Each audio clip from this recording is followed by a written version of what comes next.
Chris, good to see you. How do you rate the season so far? Rate? Yeah. Oh, if I was going to score it, I don't know, 4 out of 10 maybe. Frustrating is the overriding thing and emotion from my point of view. Look, always known it was going to be tough, kind of in 6 months in the job, and probably realising how rushed everything was in the off season, especially going into pre-season, and not just the playing squad, but the staff and the support staff and people understanding the role. And but again, in terms of playing staff, getting the right combinations, I mean, numerous factors, and I ain't going to sit here and make excuses, but there was some losing key people at key times going into the season with essentially without a spine almost. We lost full-back, we lost a half-back. And they're key components in consistency in training, and that manifests on a Sunday at 2 o'clock at Kingston Park. So we're 10 rounds in, we've got a lot of games to go, and I'll always kind of look at that from the perspective of there are opportunities ahead of us, and that's how the group will look at it too. So yeah, I mean, a 4 out of 10 or a C minus or something like that. I'll always be honest about it. I know where we're at. I know, again, in terms of when I came to the club, probably didn't realise where the club were. Yeah. I do now. Yeah. I do now. I know what we have to do. I know what the support staff, the administrative staff at the club. We know what we have to do. We know where we're at, and most importantly, the players know where we're at, and they know what we need to do in order to pick up enough wins in the next sort of 3-4 months. Yeah. So you talk about kind of the performance of how it's coming together, and obviously we've ended up with a squad that wasn't what it was in November. Players have come, players have gone. How close do you feel that we're now getting to not just having the performances, but starting to turn them into results? Yeah, I do. The two go hand in hand. Once the performances are where they need to be, the wins just fall into place.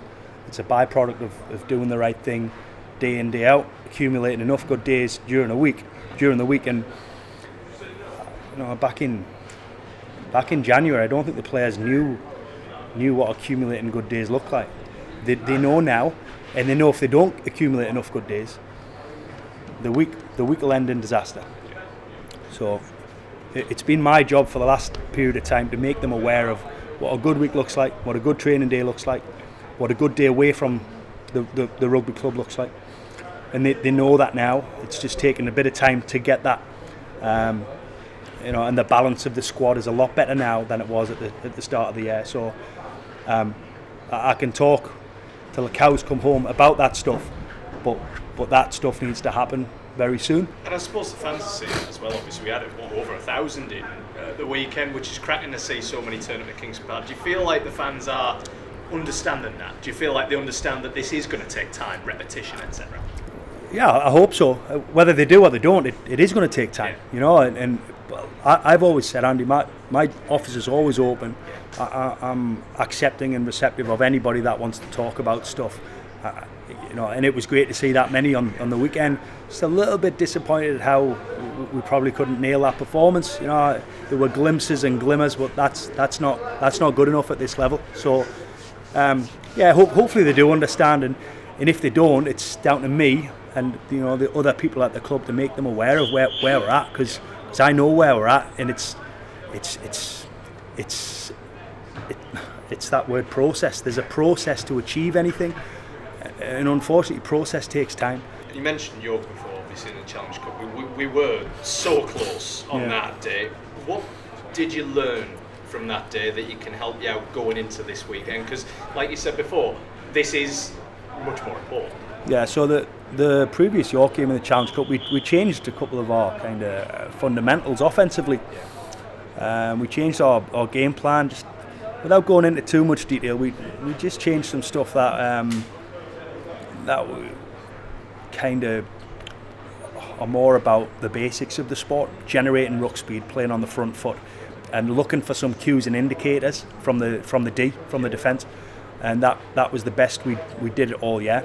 So that game was only 2 games ago, you know, and that we took a lot of heart from that, but more importantly, those couple of subtle changes that we made really made a big difference. You know, small changes made a big difference, and the players realised that. The players bought into that, even though they've been generally losing, you know, consistently. Obviously, from my point of view, you constantly need buy-in, and when they're not stupid, when they see stuff fall into place, they give you buy-in. So there was a couple of things from that York game, and again, we can hopefully this week we can build on that too.